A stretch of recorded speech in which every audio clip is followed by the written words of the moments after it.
उनके स्वास्थ्य को लेकर के और स्वास्थ्य को वो स्वस्थ हों इसलिए मैं उनसे और उनके सभी साथियों से मिलकर के आया हूँ। राजेंद्र चौधरी जी बहुत जल्दी स्वस्थ हो जाएं और स्वस्थ होंगे। जो गोरखपुर की घटना है, कम से कम सरकार को अपने मुख्य नगर उसकी कानून व्यवस्था के लिए अच्छा काम करना चाहिए। और ये क्या वजह है कि मुख्यमंत्री जी के गृह जनपद में कोई ये पहली बार घटना नहीं हो रही है, इससे ज्यादा गंभीर घटनाएं हुई हैं। याद कीजिए, एक व्यापारी को वहां की पुलिस ने मार मार करके जान ले ली थी। और अगर हम सूची उठाकर के देखें, केवल गोरखपुर और गोरखपुर के आसपास की बड़े पैमाने पर अन्याय भी हो रहा है। बड़ी घटनाएं वो मिल जाएंगी जहां पर कानून व्यवस्था पर सवाल खड़ा होता है। बगल का जिला है कुशीनगर, वहां पर पुलिस के लोगों ने एक समाजवादी नेता था, उस पर फर्जी नकली नोटों का आरोप लगाया। हाई कोर्ट ने राहत दी। आखिर पुलिस क्या कर रही है? और ये जो घटना है, ये घटना में वो क्या ले जा रहे थे, किस बात के लिए वहां पर इस तरह की घटना हुई है?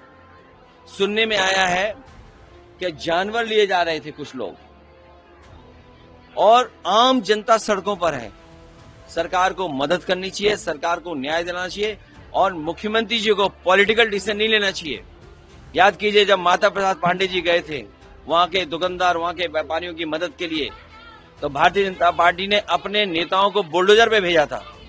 क्या सरकार जिन अधिकारियों की नाकामी की वजह से जानवरों का कारोबार हो रहा था, जिन अधिकारियों के लेन देन की वजह से इतनी बड़ी घटना हो गई, एक नीट का नौजवान बच्चे जिसकी जान चली गई, हमारी मांग है कि उस परिवार को कम से कम 5 करोड़ रुपए की मदद करनी चाहिए। क्योंकि मुख्यमंत्री जी खुद जानते हैं कि एक मेडिकल में पढ़ाई का 1 साल का खर्चा कितना होता है। और मान लीजिए वो बच्चा डॉक्टर बन गया होता तो जीवन भर सेवा करता, अपने परिवार को आर्थिक और सामाजिक रूप में सम्मान दिलाता। सर, परिवार ने कल प्रोटेस्ट किया था, लेकिन आज जब पुलिस से बातचीत हुई उस पर वो मान गया, प्रोटेस्ट भी खत्म हो गया। क्या लगता है, गाजीपुर में भी परिवार मान गया, यहाँ पे भी? जो कानून व्यवस्था है, कानून का राज हो, लोगों को भरोसा बढ़े। एक मुख्यमंत्री कितने लोगों से मिलेंगे, कितने लोगों से बात करेंगे, कितने लोगों से व्यक्तिगत संपर्क कर करके उनसे सरकार की बदनामी न हो, उसके लिए माफी मांगेंगे। आप गाजीपुर में जो घटना हुई, उस भाई का दुख, उसके भाई ने खुलेआम कहा कि किस तरीके से उसके भाई की जान गई, और वो भी बीजेपी का नेता था। अभी कुछ दिन पहले एबीवीपी के तमाम संगठन के लोग पिटे, अपमानित हुए, लाठी खाए, दौड़ा दौड़ा करके पुलिस ने पीटा था। और अब ये गोरखपुर में घटना हो गई। इससे पहले कौशाम्बी में इनके दो डिप्टी सीएम ने 2 समाज के लोगों को लड़ा दिया, झगड़ा करा दिया। उस पाल समाज की बेटी को न्याय नहीं मिला। क्या मुख्यमंत्री जी पाल समाज के परिवार के लोगों से बात किए थे? क्या पाल समाज के परिवार के लोगों को बुला करके उनकी मदद की थी? तो ये जो पॉलिटिकल डिसीजन लेते हैं, इससे कानून व्यवस्था नहीं सुधरेगी। आप व्यक्तिगत रूप से बैठते हैं, सफेद टेबल पे बैठ करके सफेद झूठ बोला जाता है। ये कोई सामान्य घटना नहीं है।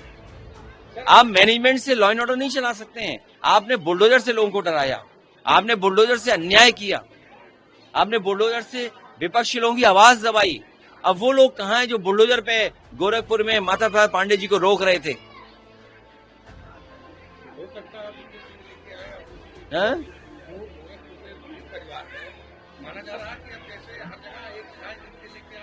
देखिए, सवाल ये नहीं है, सवाल ये है कि सरकार कर क्या रही है। आखिर किसने छूट दी अधिकारियों को मनमानी करने की?